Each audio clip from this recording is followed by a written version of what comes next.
성도 여러분 반갑습니다. 12월 11일 매일의 묵상 시간에 오신 모든 분들을 환영하고 축복합니다. 오늘 하루도 주님의 말씀으로 마음을 새롭게 하시는 귀한 시간 되기를 예수님의 이름으로 축복합니다. 오늘 하나님께서 저와 여러분에게 묵상하게 하시는 말씀은 시편 139편 1절에서 12절까지의 말씀입니다. 하나님의 말씀을 경외하는 마음으로 여러분께서 계신 곳에서 함께 읽어보도록 하겠습니다. 다윗의 시 인도자를 따라 부르는 노래. 여호와여, 주께서 나를 살펴보셨으므로 나를 아시나이다. 주께서 내가 앉고 일어섬을 아시고 멀리서도 나의 생각을 밝히 아시오며 나의 모든 길과 내가 눕는 것을 살펴보셨으므로 나의 모든 행위를 익히 아시오니 여호와여, 내 혀의 말을 알지 못하시는 것이 하나도 없으시니이다. 주께서 나의 앞뒤를 둘러싸시고 내게 안수하셨나이다. 이 지식이 내게 너무 기이하니 높아서 내가 능히 미치지 못하나이다. 내가 주의 영을 떠나 어디로 가며 주의 앞에서 어디로 피하리이까. 내가 하늘에 올라갈지라도 거기에 계시며 스올에 내 자리를 펼지라도 거기 계시니이다. 내가 새벽 날개를 치며 바다 끝에 가서 거주할지라도 거기서도 주의 손이 나를 인도하시며 주의 오른손이 나를 붙드시리이다.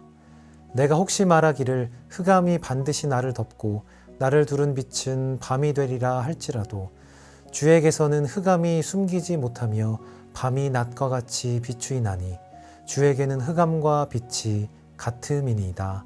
아멘. 성도 여러분, 만약 물을 무서워하는 사람이 여러분 주변에 계십니까? 그런데 만약에 그 사람이 더 이상 이렇게 살 수 없다라고 하면서 수영을 배워보고 싶다고 한다면 어떤 방법을 추천하시겠습니까? 물을 무서워하는 사람에게 그냥 물에 자꾸 들어가 보라고 권할 수는 없겠지요. 혹은 수영 경기 영상을 많이 보게 되면 수영을 잘하게 될 것이다라고 조언하는 것도 좋은 방법은 아닐 것입니다. 아마도 이 방법들은 물을 무서워하는 사람들에게는 적절한 조언이 되지 못할 것입니다.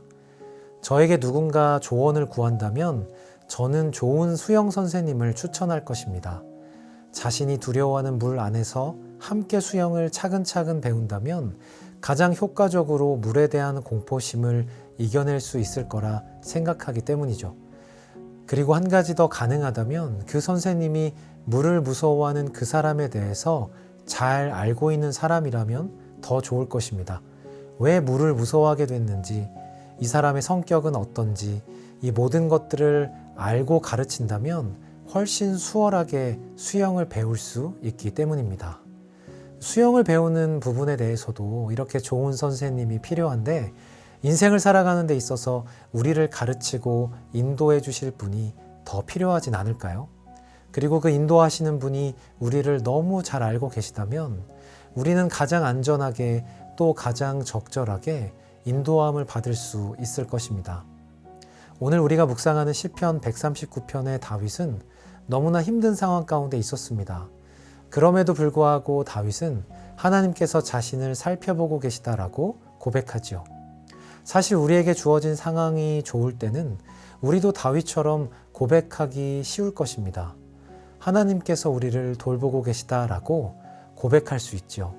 그러나 상황이 좋지 않을 때는 하나님께서 우리를 살펴보고 계시다라는 고백이 쉽게 나오지 못합니다. 다윗이 얼마나 하나님을 꾸준히 인식하며 살았는지를 보여주는 단면이 되죠. 다윗의 고백처럼 하나님은 우리를 속속들이 잘 알고 계십니다. 심지어 우리가 말을 입 밖으로 꺼내기 전에도 우리의 마음속 머리에 있는 생각까지도 전부 알고 계십니다. 하나님의 시선을 피해 몰래 행동할 수도 생각할 수조차 없습니다.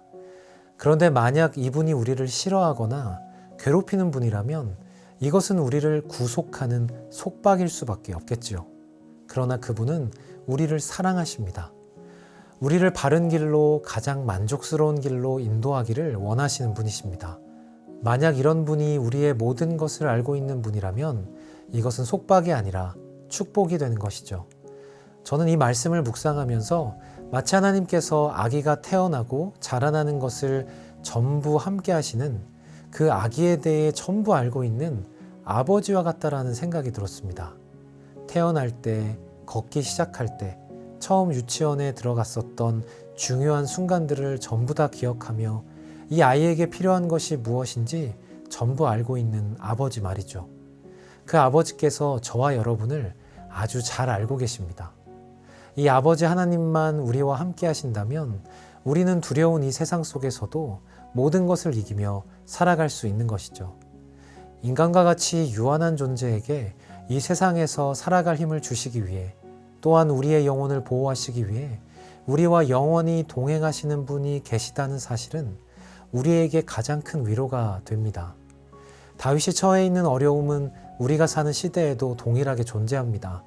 사람들은 보통 큰 시련을 만날 때 그 문제만 바라보며 주변을 원망하기 쉽지만, 저와 여러분은 우리를 아시는 하나님을 바라보며 감사와 찬양을 들으시길 축복합니다. 사랑하는 성도 여러분, 저와 여러분이 아무리 칠흑같이 어두운 시련 가운데 있을지라도 하나님 앞에서는 어둠과 빛이 다르지 않습니다. 왜냐하면 하나님께서는 우리가 어느 곳에 있던 그곳에 계시고 우리를 인도하시기 때문입니다. 하나님의 자녀인 저와 여러분이 회복하기를 바라는 마음으로 여전히 오늘도 우리를 보호하시며 인도하고 계십니다. 그런 하나님을 신뢰하시길 바랍니다. 너무 염려하거나 너무 외로워하지 마십시오. 우리를 아시고 전지전능하신 하나님과 더욱 친밀하게 동행하며 살아가시는 오늘 하루가 되기를 예수님의 이름으로 축복합니다. 기도하겠습니다. 사랑하는 하나님 아버지, 이 기도의 순간에도 전지전능하신 아버지께서 우리를 돌보시고 계심에 감사를 드립니다. 우주의 모든 것을 지으시고 어느 곳에서나 계시는 하나님께서 오늘도 우리의 소망이 되어주심에 찬양과 감사를 드립니다. 어떤 어려움 가운데도 아버지의 사랑과 은혜가 우리를 둘러싸고 있다는 진리를 잊지 않을 수 있도록 도와주세요.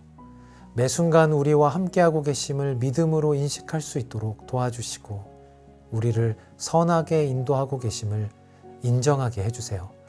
때로는 의심과 두려움이 생길 때 우리를 아시는 아버지의 사랑을 기억하게 하시고 감사할 수 있도록 우리를 붙들어 주세요. 이 모든 말씀 살아계시고 오늘도 함께 하시는 우리 주 예수 그리스도의 이름으로 기도합니다. 아멘.